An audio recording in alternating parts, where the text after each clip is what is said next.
Hello बच्चों, आज मैं शिखा गुप्ता आपकी हिंदी अध्यापिका आपको हिंदी व्याकरण का जो हमारा नया विषय आया है इस बार संदेश लेखन, उसे लिखना सिखाऊंगी। इस संदेश को लिखने के लिए हमें कौन कौन सी बातों का ध्यान रखना चाहिए, ये ही बातें आज मैं आपको बताऊंगी। संदेश लेखन हमारा परीक्षा में बच्चों 5 अंक का आता है। पिछले साल तक जो निबंध था बच्चों वो 10 अंक का था, लेकिन इस बार से सीबीएसई ने निबंध को जो है हटाकर अनुच्छेद कर दिया है, जो कि हमारा 5 अंक का होता है, और उसके बचे हुए 5 अंक हमारे संदेश लेखन के लिए रख दिए गए हैं। तो इस बार हमारा ये नया विषय आया है। हालांकि संदेश लेखन यानी मैसेज राइटिंग आपके लिए कोई नया विषय नहीं है। छोटी कक्षाओं में आप अंग्रेजी और हिंदी दोनों ही भाषाओं में लिख चुके हो, और बच्चों चाहे अंग्रेजी हो या हिंदी हो, नियम दोनों के एक जैसे ही हैं, बस हमारी जो भाषा है वो अलग हो जाएगी। तो चलिए आज हम आपको संदेश लेखन के समय ध्यान रखने योग्य आवश्यक जो बातें हैं उनको बताते हैं, जिससे आप सरलता से 5 अंक ले सकते हो। तो चलिए बच्चों, पहला पॉइंट देखते हैं। सीमा रेखा बनाएं। सीमा रेखा यानी बॉक्स, ठीक है ना। तो आप बॉक्स बनाते हो, जैसे मैंने आपको विज्ञापन में भी बताया था, तो आपको यहाँ पे एक बॉक्स बनाना है, लेकिन ध्यान रखें बॉक्स आपका लंबाई में ना होकर चौड़ाई में हो, ठीक है, जिससे आप आराम से सारी पॉइंट्स को लिख सके, सारी बातों को लिख सके।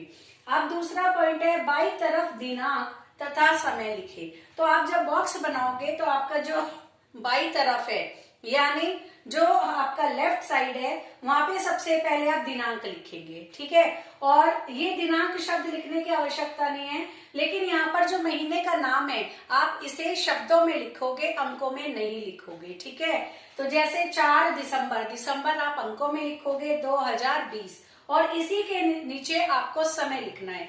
मान लीजिए आप सुबह लिख रहे हो तो प्रातः मान लीजिए 9:30 बजे, बजे भी लिखोगे, ठीक। दोपहर में लिख रहे हो तो आप लिखोगे मध्याह्न, ठीक है। और अगर शाम को लिख रहे हो तो संध्या काल, ठीक है। ऐसे आप करके जो है पॉइंट्स यहाँ पर लिख सकते हो, समय आप लिख सकते हो। अब एक तीसरा पॉइंट हमारा यहाँ पर अभिवादन लिखे।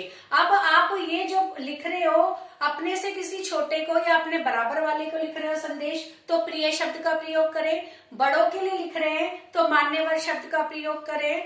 लेकिन कई बार कुछ मैसेजेस हमारे ऐसे होते हैं, कुछ संदेश ऐसे होते हैं जहां पर हमें प्रिय और मान्यवर के स्थान पे कुछ और शब्दों का प्रयोग करना पड़ता है। तो ये आप जब लिखोगे, अभ्यास करोगे, तो आपको इस बात का जो है ज्ञान आता रहेगा।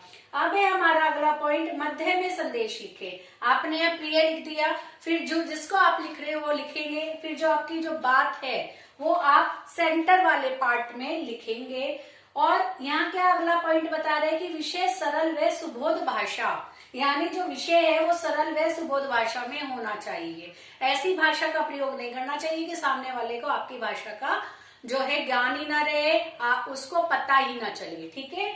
फिर हमारा अगला पॉइंट आता है विषय के अनुरूप शायरी, दोहा, श्लोक आदि। यानी कई बार जैसे हम किसी को जन्मदिन की शुभकामना देते हैं या विवाह उत्सव पर उसे जो है मतलब बधाई संदेश दे रहे हैं, तो यहाँ पर आप शायरी, दोहा या श्लोक आदि का प्रयोग कर सकते हैं। अब मान लीजिए आप जो है टीचर्स डे पर यानी शिक्षक दिवस पर, या जैसे मदर्स डे होता है, फादर्स डे होता है, तो वहां पर आप श्लोक लिख सकते हो, त्वमेव माता च पिता त्वमेव बंधु जसखा त्वमेव, ठीक है ना।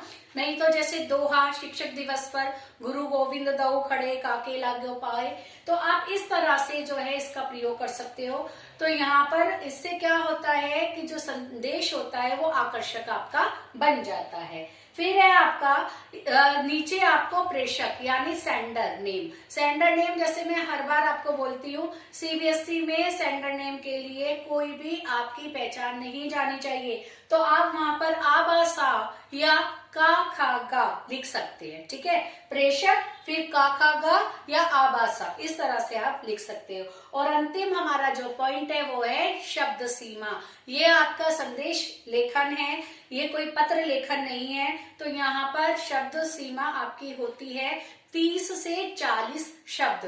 तो आपको ध्यान रखना है कि जो मुख्य बात है वहां पर उस बात को बढ़ा चढ़ा के ना करके आपको डायरेक्ट इस बात को बता देना है। ठीक है, तो ये बच्चों आपका एक आकर्षक संदेश लेखन होगा।